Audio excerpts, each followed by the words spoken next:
બધાને પહેલા તો જય આદિવાસી, જય સંવિધાન, જય જોહાર, જય છોટુ દાદા.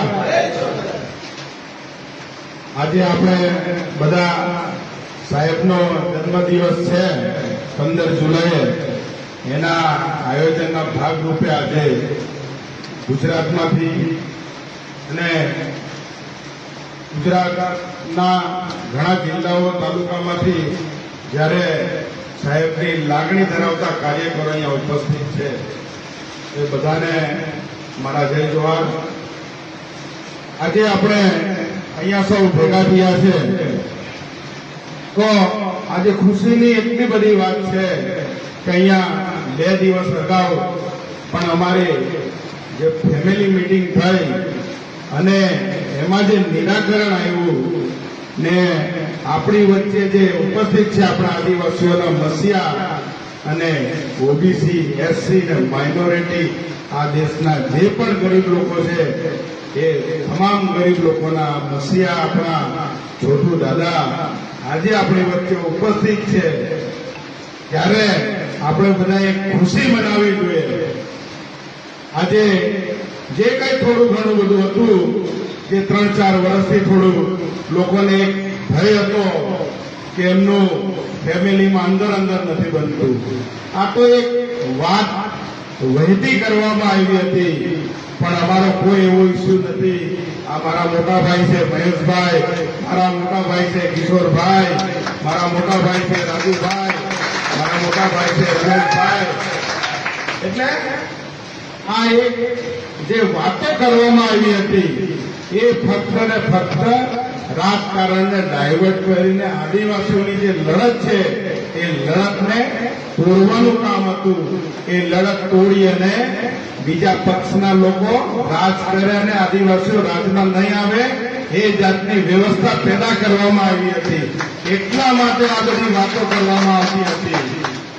એટલે અમે બધાએ નક્કી કર્યું કે એક મંચ પર આવો, કાર્યકરો પણ આવો અને પોતાના ફેમિલી છે, ઘરના છે એ બધા પણ એક જોડે આવો અને આ સમાજની જે લડત છે, આ સમાજની લડત 65 વર્ષ પહેલા આપણા આદિવાસીઓના મસીહા, ગરીબોના મસીહા છોટુભાઈ વસાવા સાહેબે ચાલુ કરી હતી.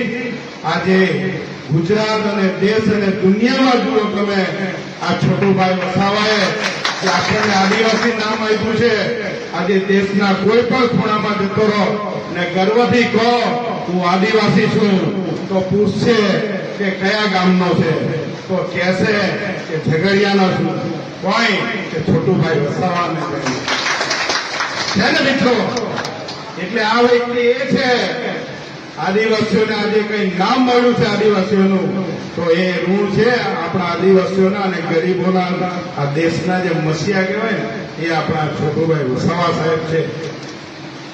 તમને બીજી વાત કહેવા માંગુ, આજે આપણે બધા લોકો મૂર્તિઓને પૂજા કરીએ છીએ. હું એવું કહેવા માંગુ છું કે આ દેશમાં અને દુનિયામાં બૌદ્ધ ભગવાન થઈ ગયા, બિરસા ભગવાન થઈ ગયા, સાંઈ બાબા ભગવાન થઈ ગયા, આપણા જીવતા જાગતા છોટુ દાદા ભગવાન તરીકે છે. અહીંયા હું એવું કહેવા માંગુ કે કઈ માંગવું હશે એ આપણને જીવતા માણસને મળશે. જ્યારે પોતે નહીં હોય ત્યારે આપણે એ લોકોના વિચારો પર ચાલવાની જરૂર છે. એ વિચારોથી ચાલીશું તો તમે જે ધારશો એ તમને મળશે.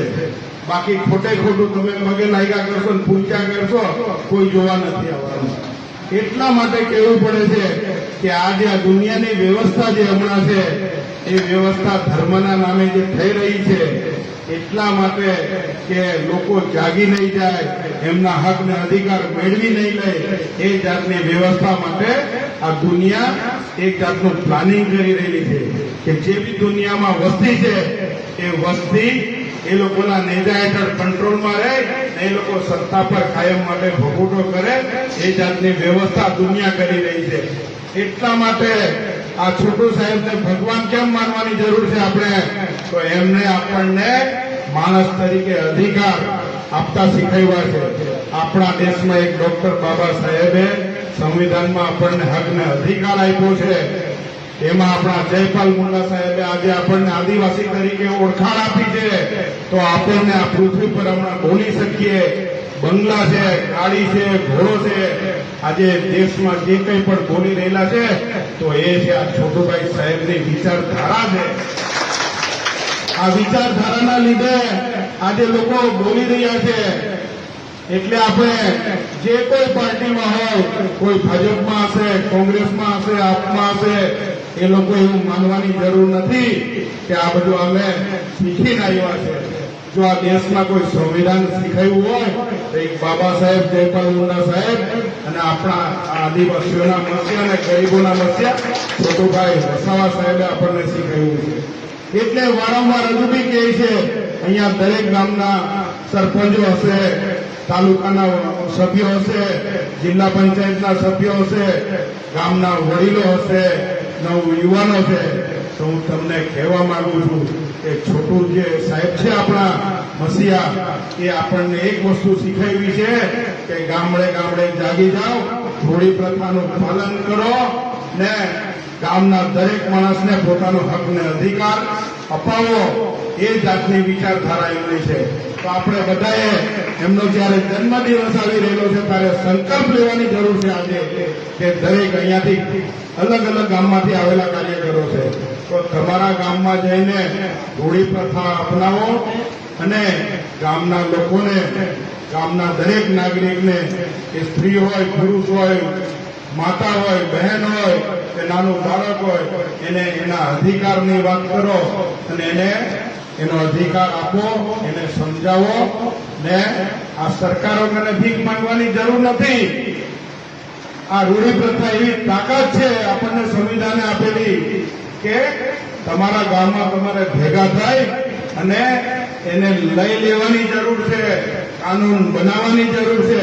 આ તો આપણે સરકારોનો વાકાયદા કરીએ કે ભાજપની સરકાર નથી આપતી, કોંગ્રેસની સરકાર નથી આપતી, એટલે આપણે જ જાગૃત નથી. પહેલા તો જો જાગૃત, ગામડે ગામડે કોઈ જાગૃત નથી. આજે કોઈ સરપંચ ચૂંટાઈ ગયો એવું માની લે કે હું આખા ગામનો મુખી થઈ ગયો. ભાઈ એવું નથી હોતું. પણ સંવિધાને જે આપણને તાકાત આપી છે, આપણને જે હક ને અધિકાર આપ્યો છે, તો એ દરેક માણસનો હક ને અધિકાર છે. એટલા માટે કહેવા માંગે છે કે જાતે કાનૂન બનાવો ને જાતે રૂઢી પર જે છે આપણી ગ્રામ સભાઓ એનું અમલવારી કરો ને ગામના લોકોને જણાવો.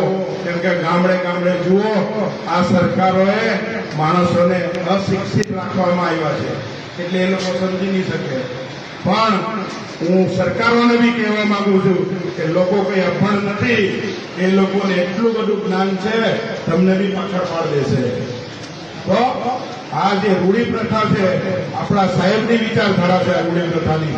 એટલે હું તમને કહેવા માંગુ છું કે તમારા ગામડે ગામડે રૂઢી પ્રથાનો અમલ કરો અને ગામના દરેક નાગરિકને એનો પોતાનો અધિકાર આપો અને ગામના કાયદા અને કાનૂન બનાવો, જેથી કે આ સરકારી તંત્ર તમારા પર રાજ નહીં કરી શકે અને તમે લોકો પોતે ગામના લોકો રાજ કરો. એ જાતની વ્યવસ્થા આપણે પેદા કરવાની છે. આપણે કોઈની કને ભીખ માંગવાની જરૂર નથી.